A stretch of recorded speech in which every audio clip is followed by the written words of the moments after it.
My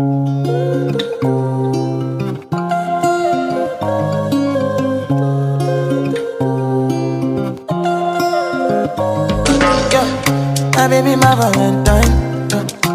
Can I you to make you what temperature the rise? If you leave me a good time, I swear.